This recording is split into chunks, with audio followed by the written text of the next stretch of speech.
the prices weren't reflective of the same prices that I have at Oakley. Bye. So today we're talking about numbers in business. Month. Is this centered? It doesn't look very centered. What does it look like? It doesn't look like it's centered. How does it look?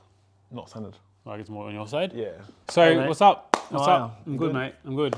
Doing a quick vlog. Keep this ritual of having a vlog every single month. And it's gonna happen. It's going to happen. Business. Numbers in business. You are truly the numbers guy. You've been doing a deep dive on the business, been early into our journey. We don't really have all the answers, and the numbers sometimes confuse us. GST, is it after tax or post tax?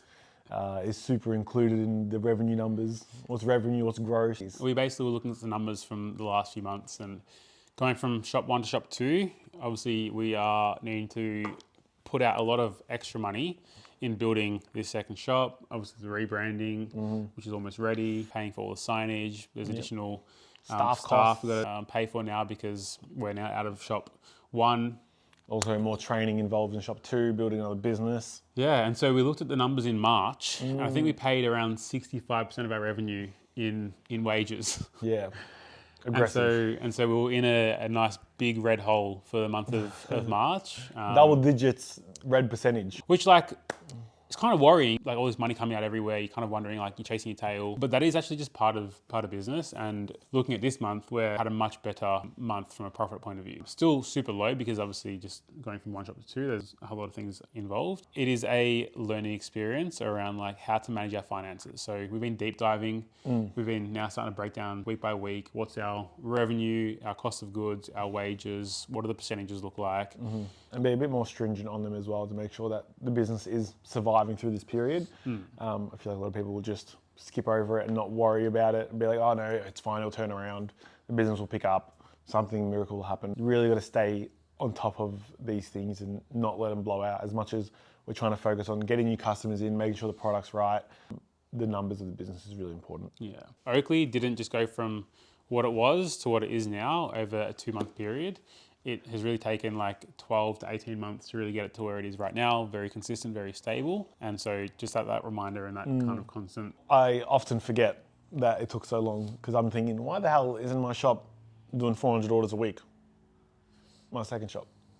But it's all right because these things take time. We are growing slowly and we're just excited to be there for the people of Parkdale. Yeah. Something we thought was really interesting was I went back and looked at the last 2 years of numbers of like revenue in Oakley, and we're looking at trend lines through like the back end of the year. So coming into like the summer kind of month of the year, we see a massive spike in total revenue, total orders every single week. And then coming into January, there's a massive dip off. And then February is like slow, March is slow. And then you go from April through to kind of June, July in that winter period, and like it just starts rocketing.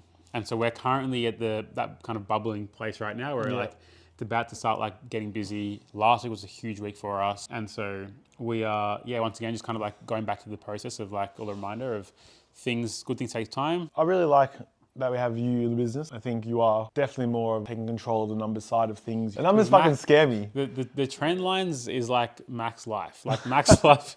So like in summer, he's like so happy, so energized, and he's peaking. And then like when it's like a little I'm bit, still happy right now. it's a little bit quiet. He's like, he comes home, he's a bit sad. He's I'm just like head on the shoulder. What's going on? What's happening? Is it worth it? Yeah. Why is it so hard? Is this the right Someone path? told me my pizza's shit. Someone actually called me last night. Listen to this. Someone called me. An old lady, she was lovely, she sounded lovely. She asked if the pizza had prawns on it, the lot. I said, no, unfortunately not. And she goes, I just wanted to also say, your pizzas aren't as good as the last owners. I'm like, okay, thank you. Like, is there any feedback for us?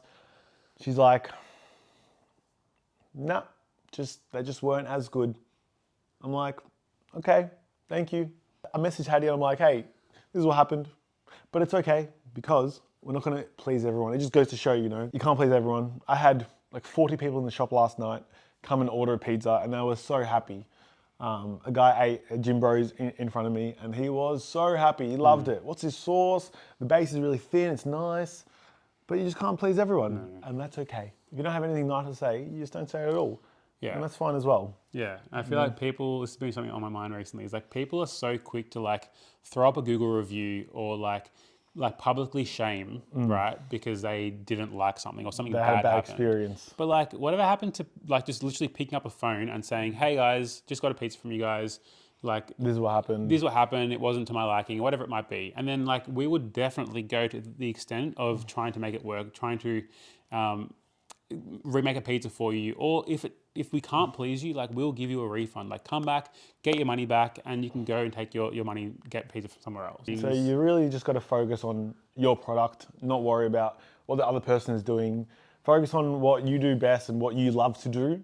Because the moment you start pleasing other people is like, you bring down your own integrity. This is what I wanted to speak about. Integrity in business of doing what you want to do, of providing the best product that you can, and the service, and doing it fully in alignment with yourself. You need to stay in your lane, focus on what you can do best, and do it well. I'm not going to put prawns on my other lot now, unfortunately. It's not going to change anything. The way that we make our pizzas, there's a reason. Yeah. You And so like right now from a marketing point of view in our shop in Parkdale, like we're starting to get creative with how we're kind of like promoting ourselves and trying to get people into the shop. And Cheap ass Tuesdays. essentially like what we're trying to do right now is get people into the shop to try our pizzas for one time, right? If you try it and you love it, come back. If you don't like it, that's fine. You can go like back to your original shop. But we always want to give people an opportunity to try our pizzas and essentially have a good experience. You'll start to see a lot more aggressive, I would say, marketing messaging Get ready coming to see in. our heads a lot. So stay tuned, you'll see our heads everywhere. And so with that, As we always say, taste magic, feel magical. I wasn't recording!